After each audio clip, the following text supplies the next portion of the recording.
Welcome to Sethu Chitra kitchen. இன்றைக்கி ஒரு சூப்பரான ட்ரெடிஷ்னல் தமிழ் பிரேக்ஃபாஸ்ட் தான் நான் செய்ய போகிறேன். இது வந்து மிளகு பொங்கல், நல்ல க்ரீமியான இருக்கிற மிளகு பொங்கல், மெதுவடை, அப்புறம் இதுக்கு சட்னி, உடச்சக்கடலை சட்னி. நீங்கள் வந்து சாம்பார் அப்படி எது பண்ணாலும் அது உங்கள் இஷ்டம்தான். நான் சட்னி பண்ணியிருக்கேன். இந்த க்ரீமியான மிளகு பொங்கல் எப்படி பண்ணுறது அப்படின்னு இந்த வீடியோவில் நான் சொல்லியிருக்கேன். சில பேர் வந்து பொங்கல் பண்ணால் கொஞ்சம் நேரத்தில் அது வந்து நல்லா கெட்டி பட்டுடும். அந்த மாதிரிலாம் இல்லாமல் இதுக்கு ஒரு சின்ன நுணுக்கம் தெரிஞ்சாலுமே போதும்.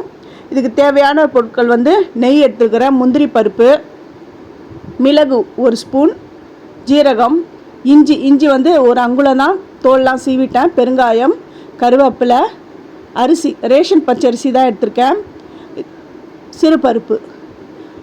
எந்த அளவுக்கு நம்ம அரிசி எடுக்கிறோமோ அதில் பாதி சிறுபருப்பு எடுத்துக்கணும். நான் வந்து 1 கப் பச்சரிசி எடுத்துருக்கேன், அதுக்கு வந்து 1/2 கப் சிறுபருப்பு. ஃபஸ்ட்டு இதெல்லாம் சேர்த்து நல்லா வாஷ் பண்ணணும். ஈக்குவலாக அரிசிக்கு ஈக்குவலாக நம்ம வந்து சிறுபருப்பு சேர்த்தா அது ரொம்ப திகட்டிடும். ஒரு பாதி அளவு சேர்த்தாலுமே போதும். இப்போ வந்து அந்த சிறுபருப்பை நல்லா வாஷ் பண்ணிட்டேன். அதுக்கு 3 கப்பு தண்ணி சேர்க்குறேன். இது நல்லா குழைய வேகணும். நீங்கள் வந்து குக்கரில் எல்லாமே சேர்த்து போட்டு ஒரு விசில் வச்சு எடுத்துருவீங்க. ஆனால் அது டைம் ஆக அது நல்லா இறுகிடும். இந்த மாதிரி மெத்தடில் செய்யுங்க, நல்லா க்ரீமியாக இருக்கும். அது வந்து 2-3 ஹவர் ஆனாலும் நல்லா சாஃப்டாக அந்த பொங்கல் ரொம்ப நல்லாயிருக்கும். இது எல்லாமே வாஷ் பண்ணிட்டேன். சிறுபருப்பில் 3 கப் தண்ணி விட்டுருக்கேன். அரிசியில் அதே 3 கப் தண்ணி விட்டு தான் நான் வேக வைக்க போகிறேன். இது ரெண்டுத்தையும் நான் தனித்தனியாக வேக வச்சிடுறேன். இந்த ரெசிபியை வந்து ஸ்கிப் பண்ணாமல் பார்த்தீங்கன்னா தான் உங்களுக்கு புரிய வரும். ஸ்கிப் பண்ணிடாதீங்க. இந்த பக்கம் வந்து சிறுபருப்பை வேக விட்டுட்டேன். அந்த சிறுபருப்பு பொங்கி வருது. எப்போயுமே அந்த பருப்பு போட்டிங்கன்னா பொங்கி வந்துடும். அதனால் என்ன பண்ணுங்கள், 1 ஸ்பூன் வந்து நல்லெண்ணெய் விடுங்க. அப்போ தான் அது வந்து பொங்காதுன்னு சொல்ல முடியாது, கொஞ்சம் கட்டுப்பாடாக இருக்கும். பொங்கி வர்றது கொஞ்சம் கம்மிப்படும். இப்போ அரிசி வந்து நல்லா வெந்து வருது, நல்லா குழையணும். இந்த பச்சரிசி வந்து நல்லா குழையணும். நான் ரேஷன் பச்சரிசியில் தான் பண்ணியிருக்கிறேன்.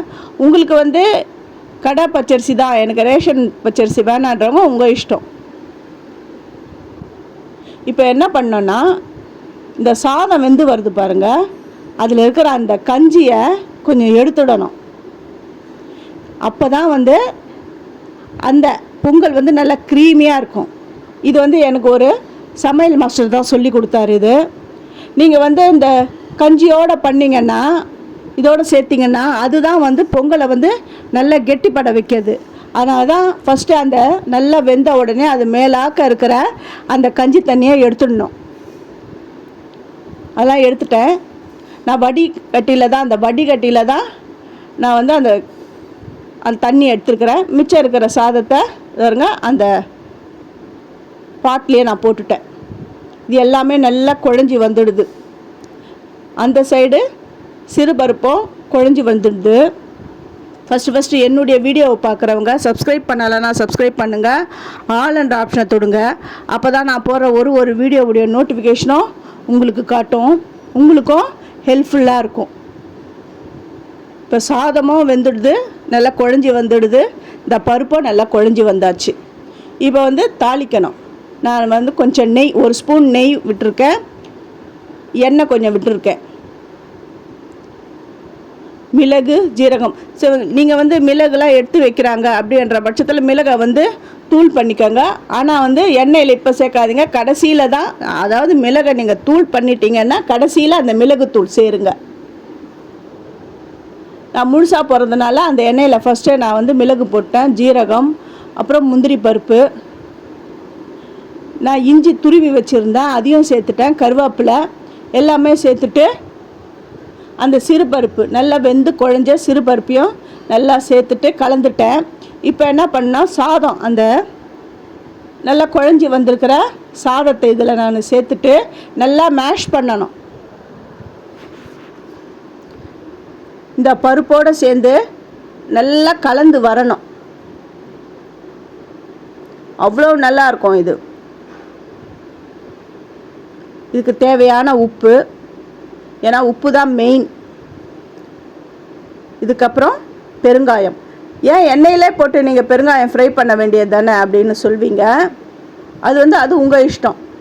நீங்கள் இப்படி போட்டிங்கன்னா இன்னும் அந்த ஃப்ளேவர் ரொம்ப நல்லாயிருக்கும். நெய் 1 ஸ்பூன் சேர்க்குறேன். இது எல்லாமே சேர்ந்து ஒன்றா சேர்ந்து வர அளவுக்கு கலந்து விட்டுடணும். நான் ஸ்டவ்வையும் ஆஃப் பண்ணிட்டேன். நல்ல க்ரீமியான பொங்கல் ரெடி ஆகிடுது. இப்போ மெது வடை. உளுந்தம்பருப்பை நான் ஊற விட்டுருக்கேன். ஒரு கைப்பிடி அரிசியும் நான் பச்சை அரிசியும் போட்டு 2த்தையும் நான் ஒன்றா ஊற விட்டுட்டேன். இந்த மாதிரி கில்லு பதம் வந்துடுது. அதாவது 1.5 மணி நேரமாக இது ஊறுது. இப்போ ஒரு மிக்சி ஜாரில் சேர்த்துட்டு இதை நல்லா அரைச்சி எடுத்துகிட்டு வந்துடணும்.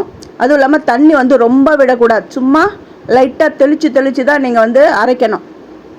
முதல்ல நிறைய தண்ணிலாம் விட்டுறக்கூடாது. அது எந்த பதத்தில் அரைஞ்சிருக்கு அப்படின்றதையே நான் உங்களுக்கு காட்டுறேன். இந்த மாதிரி வெண்ணெய் மாதிரி அரைக்கணும். இது உளுந்து ஊற போட்ட அந்த தண்ணி தான். அதில் தான் இந்த அரைச்ச உளுந்த மாவை போடுறது பாருங்கள். இந்த அளவுக்கு வெண்ணெய் மாதிரி அரைஞ்சி வரணும். இப்போ ஒரு கிண்ணத்தில் அந்த மாவெல்லாம் எடுத்து வச்சுட்டேன். இந்த வடைக்கு தேவையான உப்பு, பெருங்காயம் ஒரு 1/4 ஸ்பூன் சேர்க்குறேன். கருவேப்பிலை, மிளகாய். இது பச்சை மிளகாய் தான், பழுத்த பச்சை மிளகாய் தான் நான் கட் பண்ணி சேர்த்துருக்கிறேன். வெங்காயம் 1 கைப்பிடி சேர்க்குறேன். இது எல்லாமே சேர்ந்து வர அளவுக்கு நல்லா கலக்கி விடணும். நல்லா பீட் பண்ணி கலக்கிக்கோங்க. இப்போ அடுப்பில் எண்ணெய் நல்லா காஞ்சிடுது. இந்த மாதிரி வடை எடுத்து ஹோல்ஸ் பண்ணி போடுங்க. நீங்கள் கையில் போடுறதா இருந்தாலும் போடலாம். அது அவங்க இஷ்டம்தான். எண்ணெய் நல்லா காஞ்சிருக்கு. அதனால தான் வடை போட்ட வடை நல்லா வெந்து வருது பாருங்கள். ஆனால் ரொம்ப எண்ணெயை காய வச்சிங்கன்னு வச்சுக்கோங்களேன், மேலெல்லாம் நல்லா வெந்துடும், உள்ளே மாவாக இருக்கும். அதனால் எண்ணெயோடைய அந்த பாயிலிங் கிட்ட நீங்கள் பார்த்துக்கோங்க. இதை திருப்பி வைக்கிறேன். இது நல்லா கிறிஸ்பியாக வரத்துக்கு நான் ஒரு ஐடியா உங்களுக்கு சொல்கிறேன். ஒரு 3/4 வேக்காடு வெந்த உடனே இந்த வடையெல்லாம் எடுத்துடுங்க. எடுத்துட்டு அந்த டபுள் பாயிலிங் மெத்தட், இந்த கடையிலலாம் பண்ணுவாங்க பாருங்கள், அந்த மாதிரி மெத்தடில் நீங்கள் பண்ணிங்கன்னா வடை நல்ல ஃபைன் கலரில் ரொம்ப கிறிஸ்பாக இருக்கும். இப்போ ஃபஸ்ட்டு பேட்ச் எடுத்துகிட்டா அது டபுள் பாயிலிங் மெத்தடில் தான் நான் போட போகிறேன். அதனால் அதை எடுத்துகிட்டு செகண்டு ட்ரிப் வடையை நான் போட்டுட்டேன். இதையை நான் எடுத்துட்டேன். இப்போ ஃபஸ்ட்டு பொரித்தேன் இல்லையா, ஃபஸ்ட்டு பொரித்து ஒரு 3/4 வேக்காட்டில் எடுத்தேன் பாருங்கள். அந்த வடையை திரும்ப இந்த எண்ணெயில் போட்டுடுறேன். போட்டுட்டு அது கலர் நல்ல கலர் வரணும், நல்லா கோல்டன் கலரில் வரணும். இப்போ நான் திருப்பி விடுறேன். அது எந்த அளவுக்கு கிறிஸ்பியாக இருக்குதுன்னு பாருங்கள். நான் உங்களுக்கு அதை நான் எடுத்து நான் உங்களுக்கு காட்டுறேன். அந்த பாருங்கள் என்ன ஃபைன் கலரில் வந்திருக்கு பாருங்கள். இப்போ நான் இதை எப்படி பாருங்கள், என்ன சவுண்டு நல்ல கிறிஸ்பான ஒரு சவுண்டு வருது. இந்த அளவுக்கு இருக்கணும். நான் செகண்ட் இது நான் பொரித்து போடுறேன். போடும்போது பாருங்கள் என்ன சவுண்டு வருது பாருங்கள். இந்த மாதிரி சவுண்டு வரணும். அதை நான் இந்த வடையை பிச்சை நான் உங்களுக்கு காட்டுறேன்.